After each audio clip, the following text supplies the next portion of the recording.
Welcome to the Hobby School podcast. Whether you're a seasoned hobbyist or just getting started, Hobby School is the perfect place to learn something new.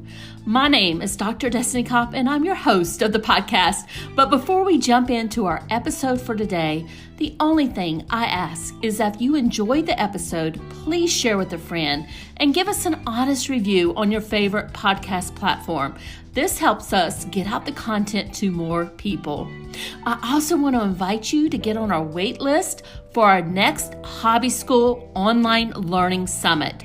These are free to attend, and you can find the link to join at hobbyschool.com, which is also in our podcast show notes. Now sit back, relax, and enjoy the episode.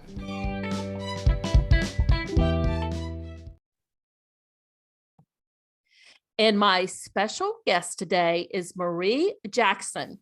Marie helps people organize their homes so they can fully function in their spaces. Her methodology helps people organize once and for all, as she gives you the plan to clear out your clutter, sort and optimize your spaces for maximum success in your home. She has an eye for identifying high traffic and problematic areas in a home and crafting the perfect solution, making home life easy again.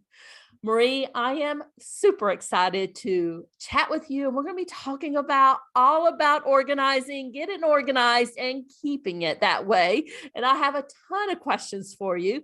But before we get started, can you tell the good audience a little bit more about you and how you help people?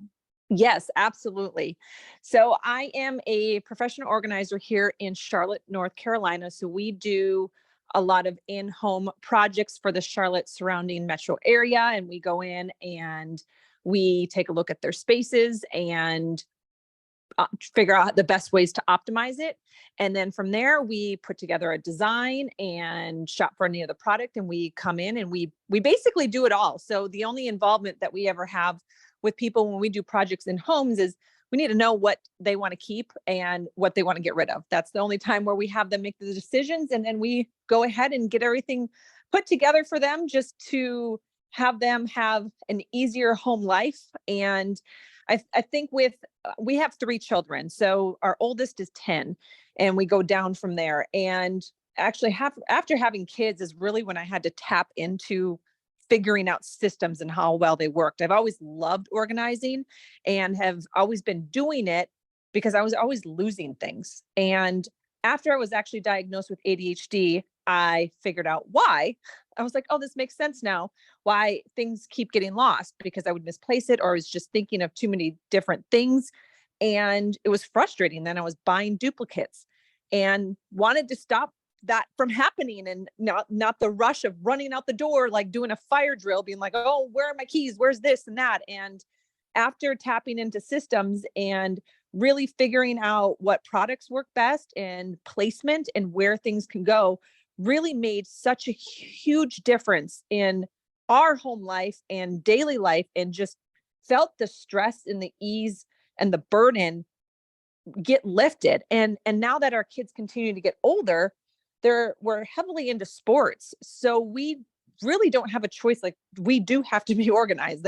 And it's about kind of teaching them that it doesn't have to be perfect, and that it's about finding what you need when you need it, and teaching them to be responsible where they can find their things so they're not frustrated as well. So I just want to say, I can raise my hand and say, I have bought duplicates.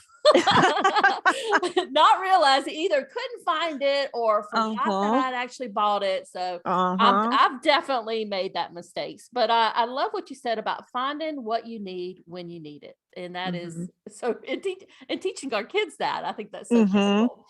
So let me ask you, somebody is just getting started. They know that they need to organize a room or even their entire house. What are some of the mistakes that people make when they're first starting out? Well, one is they'll just go to the store and start buying product or buying bins, and not even one, measuring the space, 2, even knowing what you have to figure out if it's even going to work. And in conjunction with just going out to buy product, another thing that I see is that they'll just go out and buy whatever, in the sense of seeing like, oh, I'll just buy this bin, one of this and one of that. And it's all like mismatched. So then, we come in and we see, just for example, looking at a closet, and you see a whole slew of product that just doesn't match. And matching is very important because our brains are attracted to cohesiveness and we like that symmetry. So when there is a lot of bins that don't match, it's making our brains kind of work a little harder because we're trying to figure out where, try to identify things from there. And it makes it a little bit more of a challenge. The other thing that I've seen that people do is that they start and focus on the wrong thing, in terms of where they want to get organized. So, and they start with the biggest project first, which is what should be last, because it is very important when you are starting to start small. And I cannot emphasize this enough. And it doesn't matter if it's just a junk drawer, a bathroom drawer, or even maybe a sock drawer or a kitchen cabinet, or a little section of a cabinet in a bathroom. Whatever it is, it needs to be small, because when you start small, you build momentum, and it gives you your confidence in your ability of what you're doing as you continue to go forward. You want to think of it like a marathon and not a sprint, and that you keep building and keep building and you keep going and you keep going. And it's very similar if you've ever, let's say, tried to lose weight or save money or get out of debt. All of those things are done consistently over time to get to that end result. And that's the same thing that you want to apply when getting your home organized. Is you want to start small and tackle get those small wins so you can feel good about yourself, to build yourself up to the next one, the next one, next one. Then you can get to that pantry or closet or garage. I love what you said. Start small, and that helps you build momentum. So, not looking at, oh, I got to organize this entire kitchen, which is kind of where my mind is right now. My whole kitchen needs to be organized. I should just focus on maybe my silverware drawer, or, the junk drawer, as you mentioned there. So, I absolutely, absolutely love that. And you talked about a little bit about the products. People go out and they just buy bins, or I think this will help me, but let's talk a little bit more about product selection and how do we figure that out. Can you talk about that in a little bit more detail? Yeah, absolutely. So product selection is very important, and I think it's actually one of the things that's often overlooked, that people don't really put too much thought process into it. And I think this part is very important because you're going to be looking at your space every day. Whether I shouldn't say every day, whether it may be, let's say, your closet or your pantry. Those are the things that you'll be looking at more frequently. But the other areas that you're looking at, whenever you get to those, let's just say it's a drawer. Maybe you don't open that drawer every day, but when you open it, you want to feel a sense of calm over you when you open that drawer. So it's important to figure out what you like to look at. Is it, do you want clear? Do you prefer bamboo? Do you like light colored bins? Do you like dark colored bins? And finding something as a style that best represents you.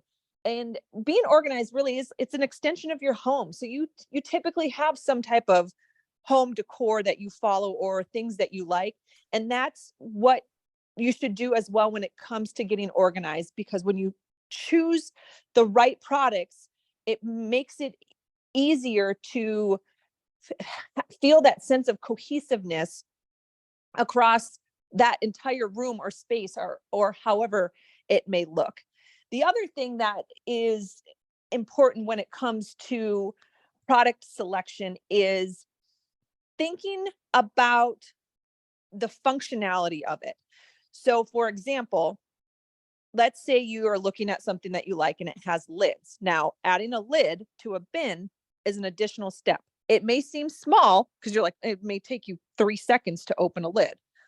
Well, those are the things that add up over time though, because if you're running around your house and you see something that has a lid and you're like, oh, I just don't want to put it in there right now. That's where the things start to go sideways. Now, if a lid is something that you don't mind and you're going to do it, hey, great, more power to you.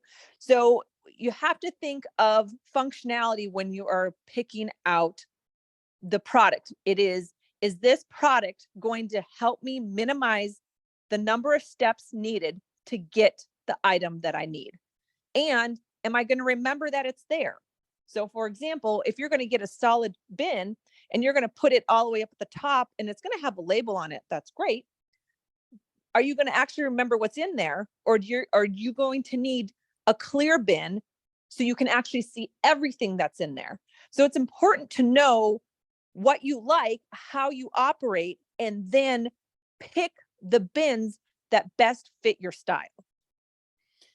So the look and feel, I'll just go back to that just a second. Yep. I was thinking about my own closet and I have some bins in there and they're, I think they were fine when I first bought them, but now I'm thinking I don't like them at all. And maybe that's why my closet feels disorganized. Is because Uh-huh.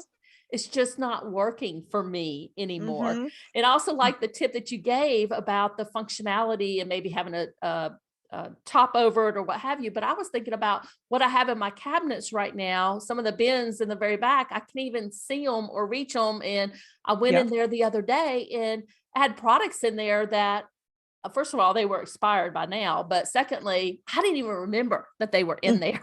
Yep. So that kind of defeated the whole purpose. Mm-hmm. Yep. That's very common. And then we see that a lot when we're out organizing spaces, that we come in and the amount, I forgot I had that. I didn't know I had that. Now I don't need to buy this again. Oh, I was looking for that. And once you clear that space out, you not only feel great, but then you start to see things again. And it's those little things that, add up over time where you're like, wow, this does make my life so much easier by being organized. And we spend so much time in our homes, and we should feel great about it. We shouldn't feel stressed or chaotic about things. And when things are organized, everything just flows better. So, Marie, let me ask you this. Mm-hmm. Where should people start if if they feel like I do, their Mm-hmm. entire house needs to be, and I'll just say reorganized for me, because Yeah. I feel like I've done it in the past, but it Yep. is gotten a little bit out of control. So where do Okay. you suggest people start? I suggest that you start with your mudroom or like a command center or wherever you first walk into your home, and having a drop zone area for the backpacks, the keys, the handbags, the jackets, the shoes, the mail, the odds and ends things of what you need to get out of the house, in and out. And I suggest that first because that's like one of the first and last areas of your home that you see. And you want to be able to provide that sense of calm, and you're not leaving with chaos. Because if you think about it, if you leave and there's chaos going in your mind because you're surrounded by chaos, it's starting your foot off on the wrong day. And it affects your mood. And when you have that sense of calm, and I think at some point we've all experienced that, where we've been around a space or we've organized, and when we leave and we're organized, we feel better about ourselves. We feel confident and we're like, okay, I've got this. I know what we're doing. And we put forth our best self. And I think that's what it all, at the end of the day, really comes down to, is putting forth our best self, because we're organized, we feel good about ourselves, and we tap into other areas of our gifts and other talents that we have, because we're not being weighed down by something else that is our environment and what is surrounded by. And that's why I think starting right there when you first come in, that's one of the key areas to get organized. I would say another area to get organized would be your laundry room. Um, Only in the sense because it is something that has to be done. And if you have kids, you're likely doing it often. And just I have yet to meet someone that really enjoys it. And having a organized laundry room that you like looking at just helps make it go a little bit better. And I think that's the important thing when it comes to laundry. So those would be like my top two areas to focus on, because those can also be relatively quicker projects. They may be bigger spaces of the home, but they're also still small enough projects that you can tackle to give yourself that momentum where you get those wins and then can keep building from there. And I love that. And I was thinking about when you do like the areas where you're leaving the house, like the mudroom or that command center, or kind of where the kids are throwing in their backpacks and all of that. Yes. I would think that that would help not only us as parents, but also would help the kids as leaving the house and going to school, that they feel organized and ready and confident to take on their day. Oh, absolutely. And it also, it's a relief on your part too, because when our kids come home, they're now responsible for hanging their stuff up and putting it away. They know where it goes. It's not on me to have that done. So they hang up their backpacks, they hang up their jackets, they put their shoes away, they take out their lunch boxes, they empty it all out, they put their lunch boxes in the pantry where it goes, and that's it. So then come lunches time in the morning, we're ready to go. They go get their things, and they're not stressed about where anything is because they can find it. Marie, any last minute tips before we wrap it up here for the audience? Absolutely. There is one thing that I want to point out that is very, very, very important, and that is labeling. This is a step that is often overlooked, and it's one of the last steps when getting your home organized is to label. This is very important because it keeps things going back to the right places. And if you have more than one person in your home, chances are that there's a lot of multiple hands in different areas of your home. So when you've got the labels, they know where things belong and where they go back. And so again, that labeling also comes down to style and preference, kind of similar back to the whole bin situation and picking that out. Choose a font that you like looking at and that it's easy to see, and don't overcomplicate it. Keep the words simple. My goal when I'm ever labeling is I try to only have one word on each category. If we're having, let's say, a bin, and not putting 4 or 5 different words on there of what's in that storage bin. And if you're struggling or you're trying to figure out what categories to use, and let's say you're doing the bathroom or pantry or even your closet, just go on to your local grocery store or CVS or however it is, and you're looking for something.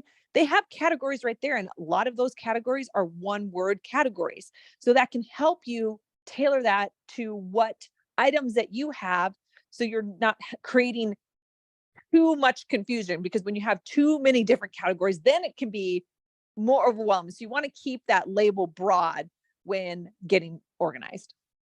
Oh, I love that. I love that. That tip, going to like CVS or Kroger or Walgreens or something and look and see how they have things organized. Because I can guarantee you they've spent a lot of money trying to figure that out. Absolutely. So Marie, can you let folks know where they can find you? And I also believe you have a free gift for them too. I do. Yes. So you can find me on Instagram at Organize Marie, and you can also find me on my website. Same address is at Organize Marie. And my free gift that I have to offer is a PDF of my favorite products and that I've used for over at the Container Store. I know that a lot of people have a lot of overwhelm with the Container Store when they walk in there, and even just looking online going, I have no idea what to buy and what works. And it gives you very overwhelming, can give you this almost anxiety attack. And I hear it all the time from people that they love the store, but it just is too much for them. So I have a free guide that points out my favorite products and the ones that I use most frequently on projects, and most importantly, that they work. Oh, I'm definitely checking that out, because the Container Store is one of my most favorite stores there. So Marie, thank you so much for joining us today and giving us some tips on getting organized and so we can keep it that way. Thank you so much for having me.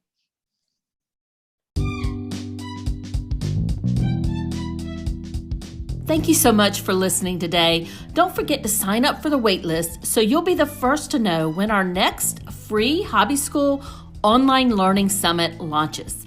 The link is in the show notes for this episode, or you can go to HobbyScool.com, and that's HobbySchool with school without an H in it. Talk soon.